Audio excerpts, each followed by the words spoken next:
Yo, what is good, everybody? It is Cage, and I am back, and we are here for PDD Season 3 Draft Analysis. I am hyped. I am so hyped for this. I know I've taken a bit of time away from Gen 9 to play Gen 6 and 7. I've been having a blast with those, but I am back in Gen 9. So I'm going to do a sort of quick cut over to the Terra rules, because we did change them slightly from the previous season, and so I want to give y'all just a little bit of info on what those are. So here we have the Terra rules. So we are keeping the same Terra budget as last season. Now, a couple of things have changed. So you'll probably see the first thing is that stab is not required. So last season we did require stab, but this season we are not requiring stab. We also expanded the budget a little bit. So last season, I think we allowed up to 10-point mons. This season, we're allowing up to 12-point mons. Just as last season, you do have to pick 3 Terra types for 1 to 3 Pokemon. So we also did shuffle the types around a little bit. So last season, we weren't really familiar with Stellar.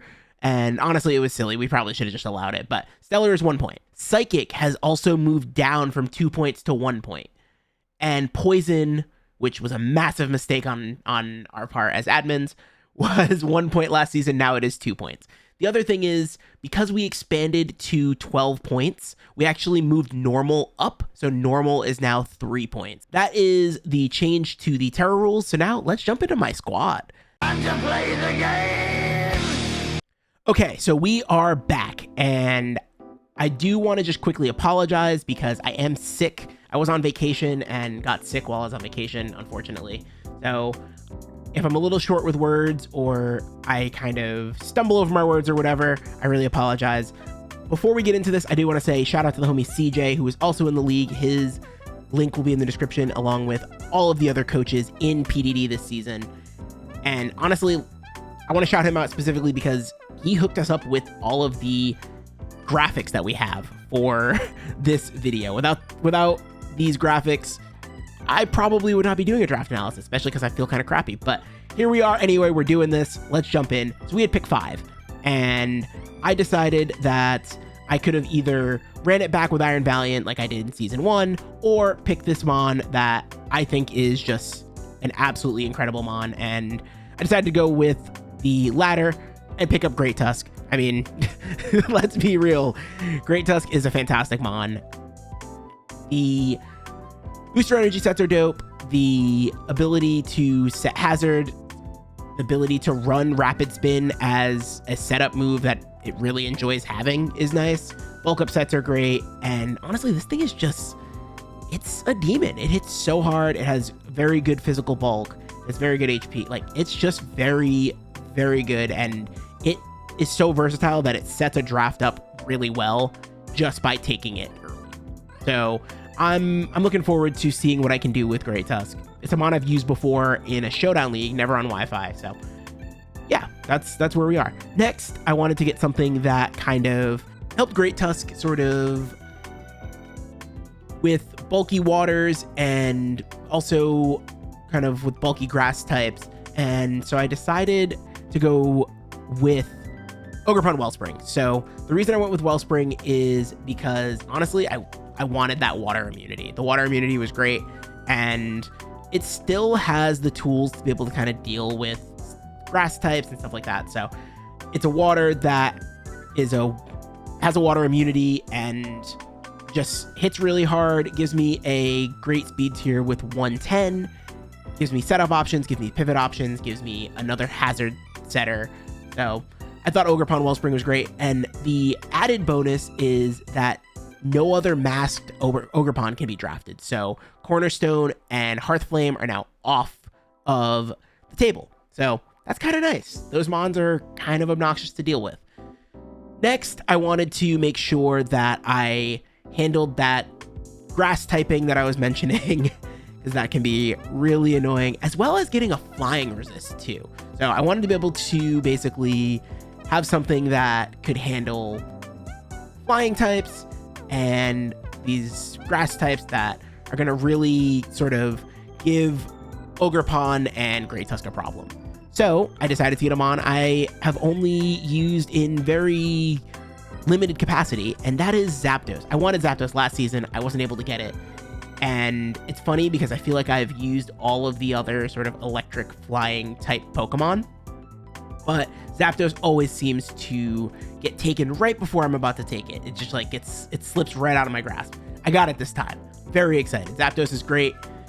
It is a Mon that doesn't have Defog anymore with Gen 9, but honestly, it still has Roost, even though Roost got nerfed with the recovery PowerPoint nerf. It's fine. Zapdos is still incredibly good defensively and offensively. I probably will run Spec Zapdos at some point this season. We'll see when. We'll see what matchup. But I'm really excited to use Zapdos. I think Zapdos is probably the Mon I'm the most excited to use on this entire team, but we haven't seen the whole team, so let's just keep going. Now, looking at my points, I've already used 51 points, with Zapdos being 16, Ogerpon being 16, and Greatus being 19. And that's really top heavy for me. But I said, screw it, we're just going to keep up the trend. And I wanted top end speed, so I grabbed Cinderace. I was thinking about grabbing Weavile and saving some points. I think saving a point. But Weavile just didn't really fit into what I was trying to do. And I kind of wanted a dark type with a little bit more bulk. I could have made it work, but it just wasn't looking good. It wasn't looking like a team I was going to be comfortable with. Now, Cinderace is great. I've used it multiple times. Cinderace is a Mon that I've brought to a couple of finals, and it's a Mon that has really never let me down. I've really enjoyed using Cinderace. It got a few buffs in this generation, being able to actually use Libero, even though Libero got nerfed in previous gens. It couldn't use Libero at all because Libero was broken. And also getting access to things like Swords Dance, so it doesn't really use something like Trailblaze, but I believe it got Trailblaze as well. So I'm excited. I'm excited to use Cinderace again. It's a really good Mon. It's a really good offensive pivot. And I think having sort of the offensive pivot of Cinderace and the defensive pivot of Zapdos is going to kind of fit nicely in like a Vault Turn Core type situation. Next, I saw some of the Terra Captains going off the board, and there was one that really intrigued me more than any of the others. And so I had to go and grab it here, and that was Sinistcha. So Sinistcha is a Mon that is quite a demon. Terra Fairy, Terra Steel are going to be great for it. Terra Fairy just allows it to hit really hard and just be a bulky fairy, especially with like Calm Mind sets and its natural bulk as well. And then Terra Steel, again, just allows it to be really annoying setup and leverage Heat Proof to make sure that it's not weak to fire, which is great. I was gonna go with the Terra Poison option and forego the free stab, but I figured I wanted to sort of have multiple Terra Captain options, and by doing that, I actually saved 2 points, obviously, and it allowed me to get another Terra Captain later on in the draft. So you'll see that in a little bit, but Sinistcha was my next pick, and I'm very happy I got it. Now, these next 2 picks, I kind of wasn't sure if I was going to be able to get them. I was a little worried. They both seemed like they kind of fit on various people's teams, and I'm going to reveal them kind of close together just because I think they synergize really well with each other, and I think they fit my team really well. I wanted a Steel type. My Steel type had to be able to be bulky, defensive, also set rocks, and looking at it, I was actually talked into this pick by King Rock. Shout out to King Rock. I ended up taking Metagross. Now, Metagross is a Mon that I have not used very well in the past. I have used it in the past, but it also has knockoff now, and I think that's going to be really solid for it. So I think Metagross is going to pair really well with the Mon that I ended up choosing next, which is Hydreigon. So Hydreigon, Metagross. Now, again, these are big point Mons. 15 points for Hydreigon and 13 points for Metagross. Now, seeing this sort of balancing out speed tiers a little nicely, and also just balancing out typings nicely, like resistances, and again, I just think these Mons are going to synergize really well. Looking at this, I have 3 slots left and like 7 points. This is the most top-heavy draft I've ever drafted. And I still have a couple of things that I find to be pretty crucial for this team. Like, I really want a grounded poison on this team. and I would like a fairy type on this team. And in somewhere in there, I have to find a Terra captain. So I end up choosing a Mon that I'm really comfortable with again. And honestly, it's because I got talked out of taking a different fairy type that I was going to take just because of some overlap and sort of how it functions would sort of be similar to how other Mons on my team function. So I ended up having a few extra points and I got Muck. Muck is a Mon that I absolutely love. If you saw any of my GBU videos, you'll know that I used Muck to kind of check some of the more higher tier special Mons. And honestly, Muck did great.